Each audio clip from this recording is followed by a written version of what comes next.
Welcome to the Seeing Red podcast with Andy Turner and Garrett Fools, checking up on Texas policies and politics with some federal issues thrown in, like the assault weapons ban, interest rate hikes, you get it, but it's mostly Texas, since we can't ignore the big stuff either. And now, here are your hosts, Andy Turner and Garrett Fools. Hey everybody, and welcome back to this week's edition of Seeing Red. We're really glad to have you. Thank you so much for tuning in on YouTube, or if you're getting us on your favorite podcast provider, whether that's Spotify or Google or Apple or whatever, still happy to have you and welcome back. Don't forget, you guys have an opinion about something, please email us at hosts, H-O-S-T-S, at seeingredpodcast.com, at seeingredpodcast.com. And on all the social media, you can find us at like facebook.com/theseeingredpod, Twitter at theseeingredpod. And we, if you guys have ideas for things you want us to talk about, we want to know that. If you have opinions on things we have talked about, we want to know that. Please weigh in so we know, what you think. Because, you don't tell us, we don't do better. Garrett, happy Wednesday. Happy Wednesday to you as well. I just wanted to add to our folks, if we say something that you disagree with or you agree with, and you're watching us on YouTube, make sure to go down to the comment section and leave a comment. It helps our algorithm. So we want to spread this around. You want to say something, either shoot us an email, leave us a comment, like and subscribe, all that fun stuff. We really appreciate it. But Andy, my week's going great so far this week. Awesome. Had a great weekend. Got to see all the grandparents with the kiddo. Not my grandparents, all my kiddos' grandparents. Right. And, got to do a little bit of that this week, which is great. It's always fun to let him see and meet and play with all of his grandparents. This is, not they don't all live close by, so he doesn't get to see them as often as we'd like. So that was great. It was a fun time. How about you? Did you have a good week? Yeah, it's been pretty quiet. So my one of my oldest girlfriends, and the world's best special ed teacher, and yes, I'm biased, but that woman has done amazing things, is actually coming Easter Sunday, because she's on Easter break, and I haven't seen her in, we keep in touch, but I haven't actually physically had her in the same room with me in 10, 12 years. Wow. So I am super excited. Well, she lives in San Diego, and and then she teaches, obviously.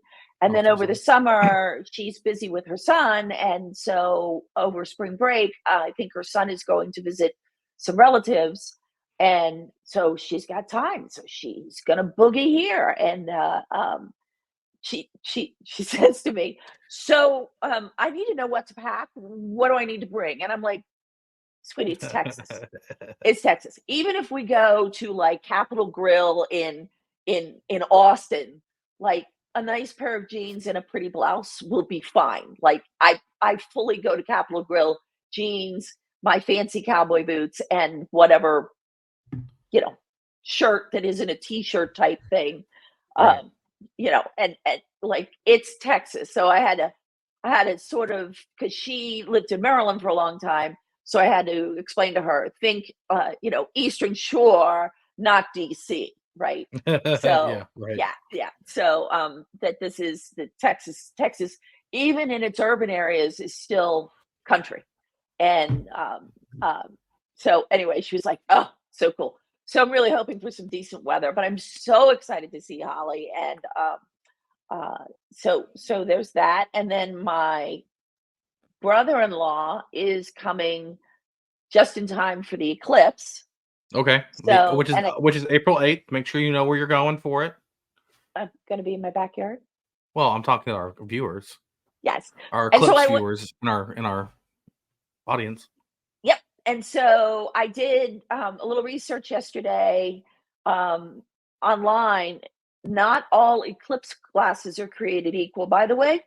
Yeah. So actually Amazon had to temporarily pull some off their stock because they were just tinted plastic and not what NASA and this other council recommends. So I did some research, and then I went to Amazon. I found a list that was approved by the people who approve such things. Sure. And so I ordered 5 sets because you can't just order 2. So Right. if my brother-in-law and sister-in-law need glasses, we're set. And so pretty excited. And we were looking at the map of the eclipse, and we can't see, because the one I found on it just came across on my Facebook feed. It doesn't detail where my little town is. My little town being 10 minutes from the Travis County line. Mm-hmm. I can't. Peter and I were both looking at it, going, I can't tell where. But I figure it'll be close enough. So, well, I don't know, because everything I've heard is if you don't get totality, then you don't really get the real full eclipse. Because once it goes fully behind the moon, it's when all the weird stuff happens with the animals and the bugs and stuff. So all the weirdest effects that happen is like when you get to 100%, even if you get to 99.6, like it's not enough. When we had that other eclipse, Mm-hmm. a few months ago, the partial. when, but like the crickets started, Mm-hmm. and it was like it was at dusk Mm-hmm. when the crickets started and the locusts started, and so that was weird. all that did happen here. We were doing our baby shower. I don't remember what day it was, but I remember we were at our baby shower when that. It was a Saturday. I remember that because Peter was off, and we were, and he at that point, like, so Peter is not like by trade like an astronomy guy. He's an engineer, and he deals with microchips, right? So, but he's fascinated with this stuff. So he actually made like a pinhole thing for me to see the eclipse on a white piece of paper, and it was really interesting. So I'm like, we're getting the glasses this time, no question. Yeah. So you get the glasses, but all the shadows are eclipse shaped. So if you looked like through shadows through a tree, all the shadows were like little crescents. So that was the weird. And then we had this weird, like tinted window at my in-laws' house where we were doing our shower, where if you took a photo through the tinted window, you could actually take a photo of the eclipse. Not that they were even worth anything, but you could kind of still see it through that too. So that was all fun because it's really hard to do eclipse photography. Yeah, and that's what I was just going to say. For anybody that's listening that has any interest in this, please, I have read many articles. Do not use your camera and, basically just take a picture, because it will harm your camera, like in your phone, and then you're out a lot of money depending on how much you paid for your phone. So please do go find out how to take pictures if that's what you want to do. I choose not to. I'm just live in the moment. Just live in the moment. It makes a good memory. So let the professionals do it, and you can see it on the internet later. Like, it'll be way better than what you come up with yourself. Right, so, that's kind of what's going on. That's some fun stuff to look ahead to. Yeah. Next weekend, it's going to be this the 23rd. This Saturday is going to be the county and Senate conventions. Like we touched on last week, but if you're interested in seeing the county and the Republican, the convention process, the delegate process work for all the conventions, and taking part in it yourself in some situations, then now this is the time to go out and do it, because it's going to be this Saturday. Look up your county websites, your county party's website for information, because if you're in a district that has a county that has more than one Senate district in it, then you'll have to figure out where you're going, because it's not going to necessarily be the same place. Because is that for every single county? Yeah. All the Senate districts meet on the same day. All those districts happen on the same day. In some situations, so the very, very first step in the process is the precinct level convention, and those can happen anytime before that convention. So in some cases, they happen on election night. So they can happen anytime between the election and the Senate convention or county convention. The county had something a couple weeks ago, though, and it wasn't. They may have had a training, or they may have had the precinct convention a couple weeks ago. would they have had, and I'm sorry, I've done this once, but Mhm. I showed up and it was like representative of the whole county, so I'm not sure which one that was. But this was county-wide, so could Mhm. they have just said, "Okay, we're gonna put all the precincts into this building Saturday at So that's how 2 o'clock?" that's how a lot of times they'll do it, right? The morning will be the precinct, and the morning will be the precinct, and the afternoon will be the county convention, right? So when you're at like certain counties, I think the minimum is 4 precincts per county. Okay. By law, I think you can have to have at least 4 for various reasons. Mhm. Um, the maximum I think is endless because there's certain qualifications where you can't have more than like 5,000 households or whatever. So the precincts end up being fairly uniform size in big cities, but when you get to smaller areas, it can be all size, whatever. But that's the precinct level convention. And then at the precinct convention, you elect your delegates from your area, from your like local neighborhood to go to your next level convention, which so you're in Bastrop County. Bastrop County, if I remember correctly, only has one Senate district that covers it. I think it's Senate District 10. Oh, wait, Two wait. No, no, I'm sorry. Senate district. State Senate 1. Yeah, so you only have one Senate district that covers it, which means y'all just have a county convention. I'm in Fort Bend County. We have 3 Senate districts. We have 13, 17, and 18. So depending on which precinct you live in, 13, 17, or 18, depends on which Senate district convention you'll be a part of. Now, all 3 of ours are at the same location and on the same day as when our precinct conventions meet. So that's just kind of how that process is going to work out.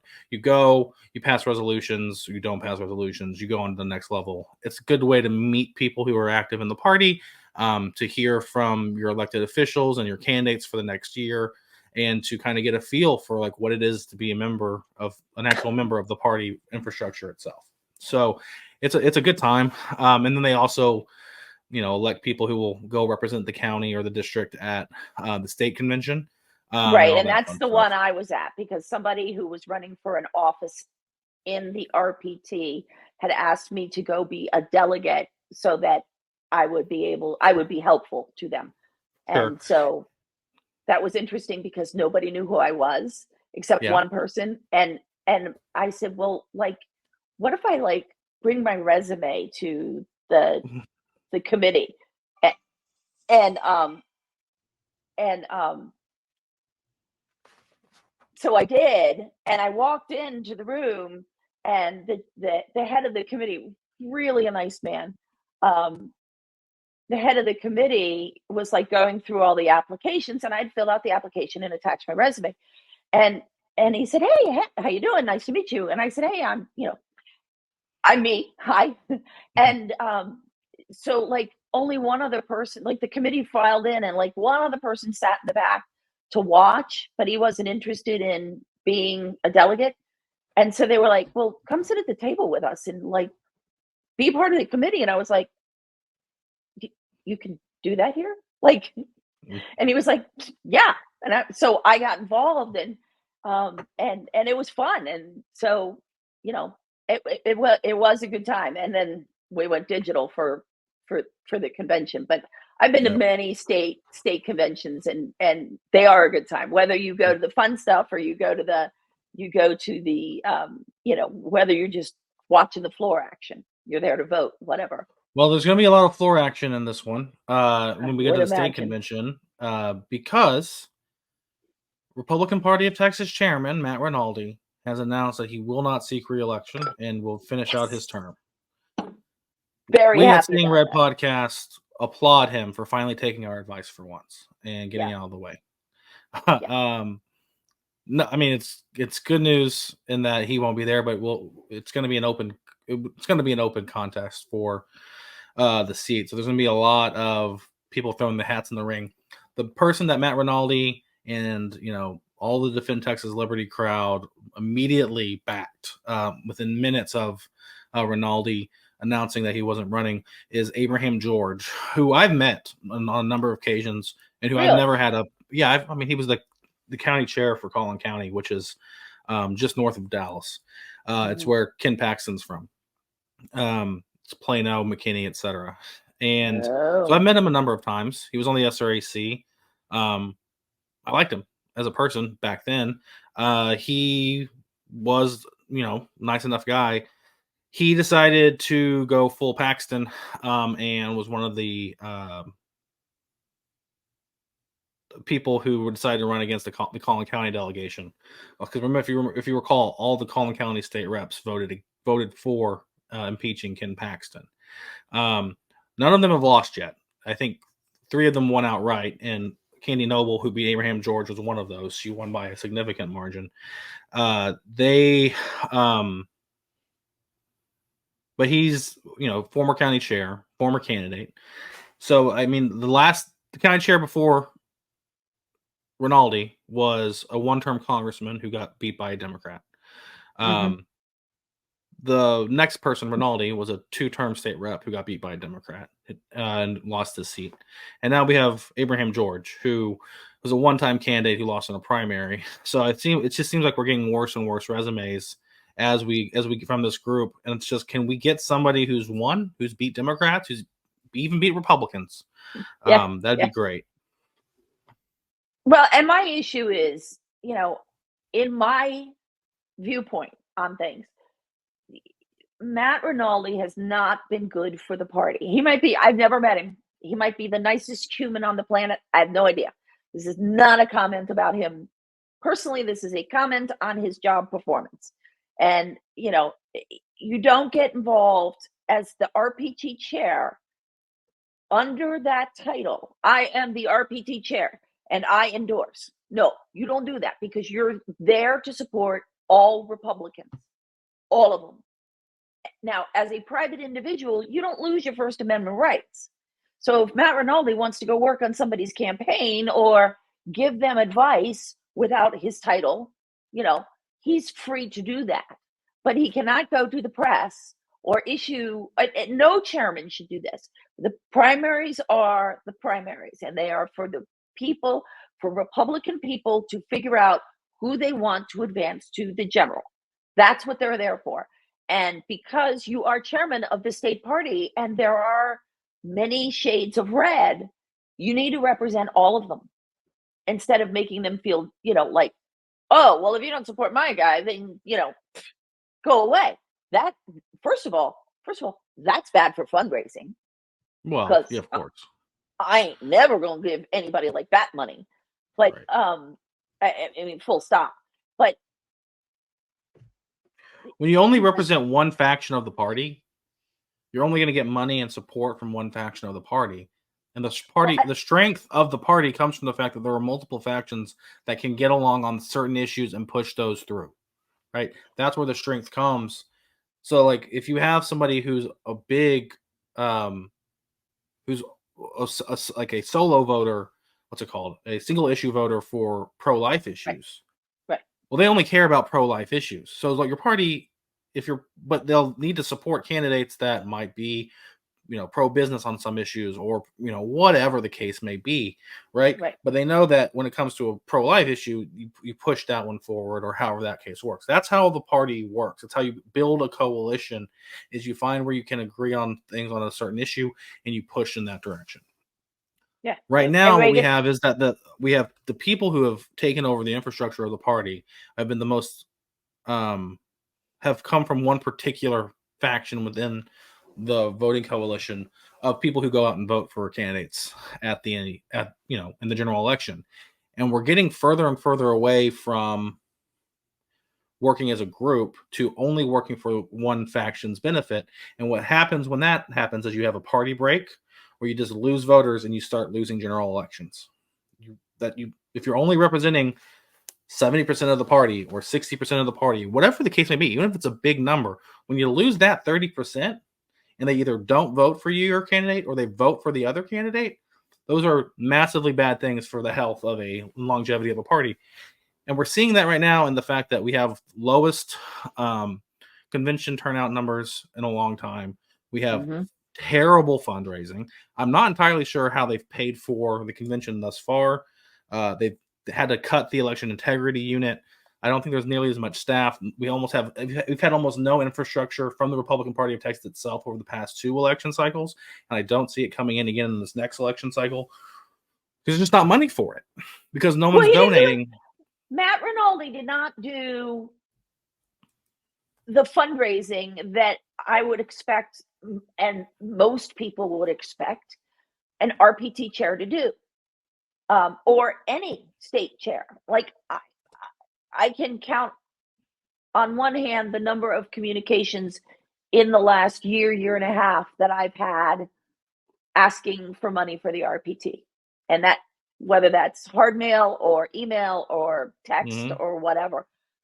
Like he depended on Defend Texas Liberty, Paylor Strategies, all these people that have now been,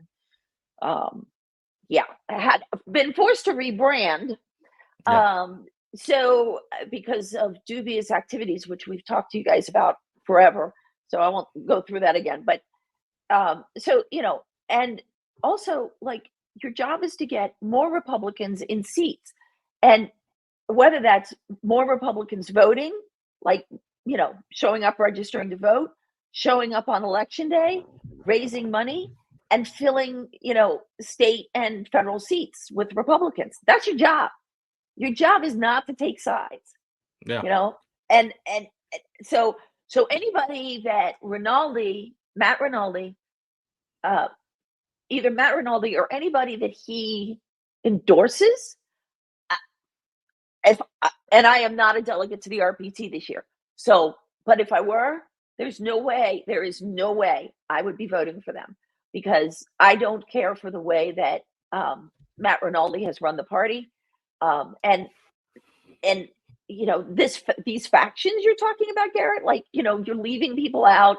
And so they're forced to go over here and do their thing. And, you got Republicans here, you got Republicans there, you got a group of Republicans here.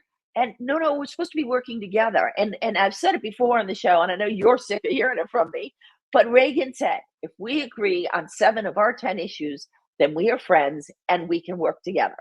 So those 3 other contentious issues, we work together, we find some compromise, and we go forward. That's not happening. That's not happening. And it's not just Texas, by the way, that's not happening in. That's happening in a lot of states.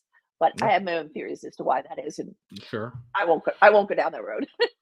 So it's going to be a big fight for chair, a big fight for vice chair, because the vice chair has already announced that she's running for chair. She announced she would be running against Rinaldi. I imagine she's still running for chair. You have Dr. Dana Meyer and you have Abraham George, who are running. You have at least one person announced for vice chair. We also have Weston Martinez announced for chair. He's run for a lot of offices and never won. Never met him, but he's a known quantity. I don't know how much support he's going to garner, but it's going to be an open seat. What's interesting, what we have to keep in mind is when it comes to chair and vice chair elections, the way the process works is you vote for it first in your Senate district convention at the state convention. So your Senate district will meet together and vote on a number of things, primarily who wants to select for vice chair, and for SREC. From there, it goes to the nominations committee, who you also vote for somebody to go to the nominations committee. The nominations committee takes who your Senate district voted for, and on the first ballot, so that's who they have to vote for. And then if there's not a 50+%, it goes on to the next ballot. What's interesting is if you want to have a floor fight, then your candidate has to win at least 3 different Senate districts. There's 31 Senate districts. So the most interesting scenario is if more than 2 candidates secure winning outright in the 3 individual Senate districts. Because then it goes to a floor fight with multiple candidates, and then it can get really, really interesting when it just comes like political science in political science terms, very interesting. Oh yeah, and floor fights, I would imagine, are really, it all comes down to the bylaws, right? Yeah. Because a lot of times you get these floor fights and somebody will be like, point of order, this is not like kosher according to the state bylaws. And then, if you're not paying attention and you don't know those bylaws, these things can drag out forever. forever. So Yeah. I So you have always that. It's also a presidential year, so you have 2 extra like statewide, state convention wide elections for RNC committee man and committee woman. Our committee man, Robin Armstrong, is running for reelection, I believe. And then, but our committee woman, Tony Andeshiel, has decided not to run for reelection. She announced that a couple months ago. So, and then the people who had that initially run explains for have why I didn't also hear backed from her. out. Yeah. Okay. So there's been enough. So there's been some. I don't actually know who the candidates are for committee woman, for the RNC committee woman position. So those are going to heat up too, because those are positions that people want, but they're expensive because you have to fly to DC a lot, or fly to wherever they're having the quarterly meetings and all that. And you don't get paid for that job. I think the only job that has a salary is chair, and that's pretty recent. So, yeah, no, it's you don't get paid for those jobs. These are all volunteer. SRAC, all that. So you don't get paid for them. So it's a lot's going to be happening, kind of with the reshuffling of the party, as it happens every 2 years. They have some rules in place to kind of prevent it from getting too crazy. But when it's this wide open, the craziness can happen regardless of the rules, the bylaws that are put in place. So just stay on your toes. Just keep yourself informed. So that's the stuff going on with the party.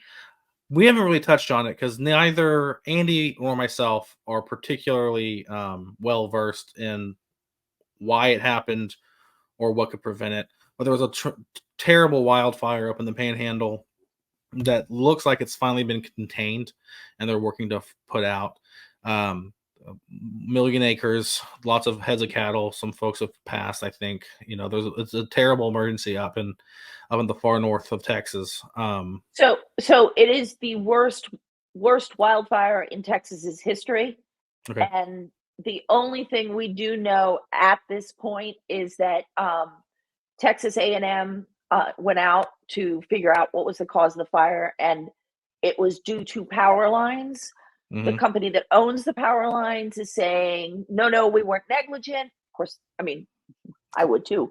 But we don't know what we don't know yet. But you know, hundreds of homes were lost, and like my heart is just breaking for these folks.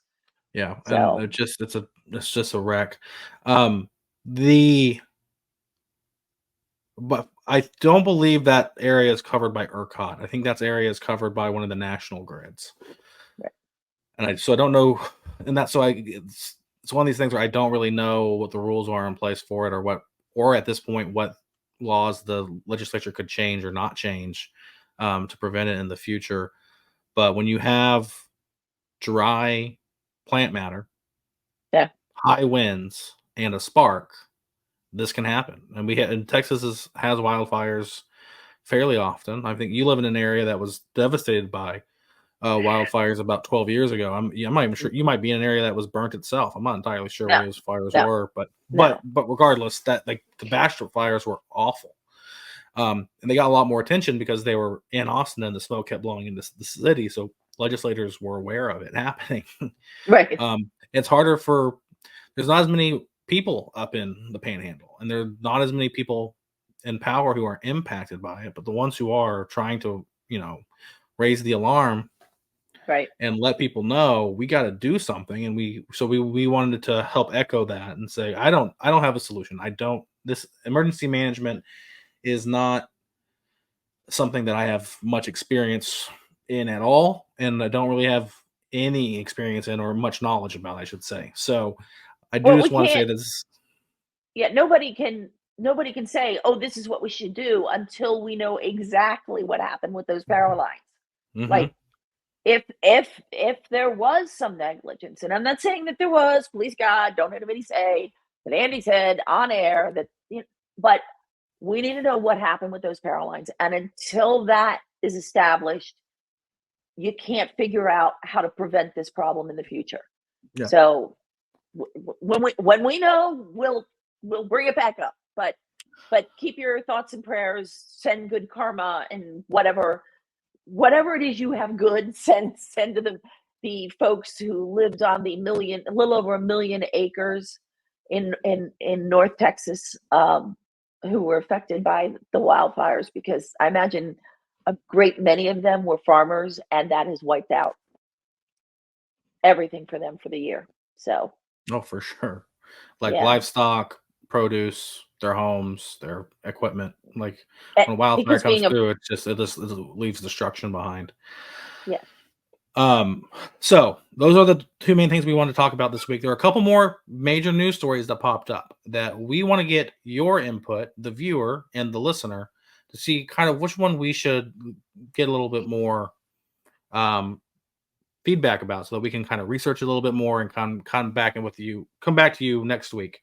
So make sure you get into the comment section, comment about it, or send us an email. We'll mark it all up. The first one is Governor Abbott has come out as in support of looking at solutions to the home affordability crisis, which is millennials and Gen Z feel as if they have a harder time gaining a foothold in the housing market. And one of the biggest issues that's driving this cost are large scale investments, companies buying up housing and then renting it out and just kind of screwing with the market. So the governor's come out to look at legislative solutions. Some people on kind of more of the libertarian right. I'm saying that libertarians are always going to have their own thing, but it's kind of more the liberty leaning right are against any involvement in the housing market. On the other hand, there's some arguments that the way that these investment companies are looking at this issue or are involved in this market is more of like a trust. It's more of a monopoly in how they operate in certain things. Let us know if you want to hear about issue. That's issue number 1. Issue number 2. Wait. Yeah. Wait. Also, a little piece of that I don't know if you saw, but because I have a lot of friends who are realtors, I think it was the National Association of Realtors just lost a lawsuit over the commission. They settled a lawsuit and didn't admit fault. Okay, my fault. Yes. So they have to redo so that the commissions that realtors charge is going to become much more competitive. So that may actually have an effect on home buying. Don't know. Let you know as it goes on. But I just wanted to add that into the first topic. Sure. And then the second topic has to do with sexually explicit materials and adults accessing those materials online. There's a notable websites of purveyors of obscene sexual material have withdrawn access to residents of Texas or people located in the state of Texas to their websites because of a law passed recently that's being appealed currently. And it has to do with basically, age verification. It has to do with an age verification. And their argument had basically the porn sites argument boils down to the impetus for age or identity verification should not be on the website. It should be on the user or on the ISP or someone else. It should basically that the age verification should happen at the device and not at the website.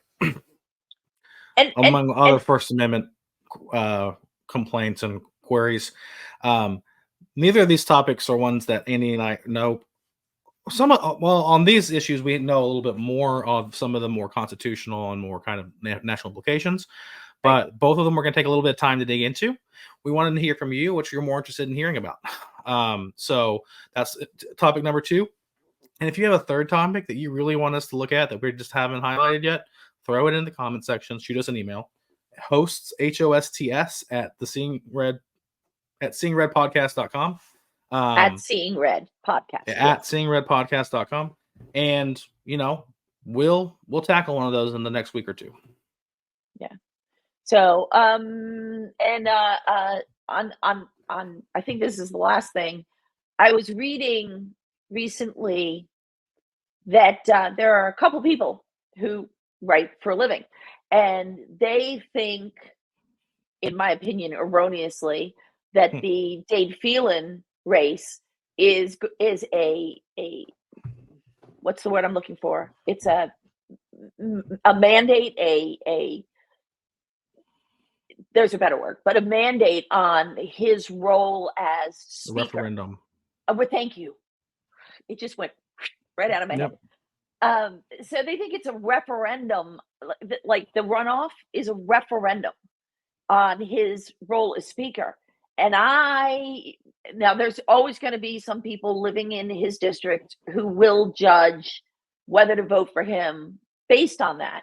But I promise you, the people in his district are more concerned about the policies, access to his office, his willingness to help people, this, that, and the other thing. I do not think that just because he's in a runoff, this is some sort of referendum on his, and they're like, it's clear from these election results, he's never going to be elected Speaker of the House again. And it's like, that's not how that works.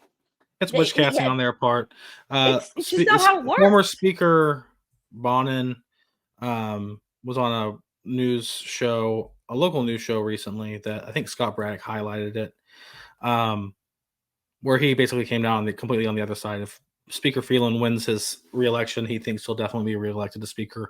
I am of the opinion that if the Speaker is reelected, he'll likely be Speaker again for the next term. Just the math doesn't math well for the other side. That said, who knows? But no one wants a speaker fight. Everyone gets burned in a speaker fight. So it's just, it'll damage everybody. So no one really wants to have to deal with it unless they have to. Well, and I think given that we as Republicans in the State House kind of own the State House, right? We have a majority, and if the Republicans are with you on a bill, the bill's going, right? The Republicans are with you, you get the bill. If the Democrats want a bill and the Republicans don't want it, it goes nowhere. And it doesn't matter that, like, on some committees there are Democrat chairs. It has nothing to do with it. Nothing to do with it. Okay. So, these people can complain about Democrat chairs all they want. The bottom line is, if the Republicans want the bill's coming out and it'll go. And if the Republicans don't, no matter who the chair is, the bill is going to die. And that's what's happened. I've watched it. And so I think it is, I think there's a certain amount of diplomacy that goes on, especially in the House, because there's so many more members than in the Senate. And there is a level of diplomacy involved there. And I think that Dade Phelan has done a lovely job of being diplomatic, not sowing discord, in the House, so that people can work together. And to say, well, he passed like hugely conservative bills, things that we never thought we would see in our lifetime. And, it's all happened under Dade Phelan. So either you like the policies or you don't. And that's where that vote, to me, should come down to. It's not about like, well, if, he's got Democrat chairs. And tell me what liberal bill, what Democrat liberal, bad for the economy or, smaller, more efficient government, less taxes bill got through under Dade Phelan. Because I can't. They can't. Yeah, they can't. Right. So but sorry. It's one of these things where we'll know more in like 10 weeks. We just don't know until we know who's won the runoffs. And it's a lifetime until then. It is a lifetime. 10 weeks is a lifetime. Yeah, there's a lot of time between now and then. So there's a lot of other stuff we'll be covering between now and then. But as things heat up in that race again, we'll let you know about it. So thank you so much for joining us this week. We hope to get some guests back on the show here soon. If you're interested in being a guest, if you're an elected official, or if you have something really interesting to say about politics, or even something mildly interesting to say about politics, shoot us an email. And if you're a political nerd. Yeah. And if we have a topic coming up that we think you'd be suited well for, we'd love to have you on. So email us, hosts@seeingredpodcast.com. That's hosts with HOSTS. Or just, once again, like, comment, subscribe, follow us. We appreciate you joining us today, dear listeners and viewers, and we hope to see you again next week. But until then, bye. Bye, guys. You've been listening to the Seeing Red podcast. It's always Texas politics and beyond. We present the facts and opinions. The Seeing Red podcast with your host, Andy Turner and Garrett Fools. Thank you, and tune in next week. And please do us a favor, hit the subscribe button so you don't miss a single episode.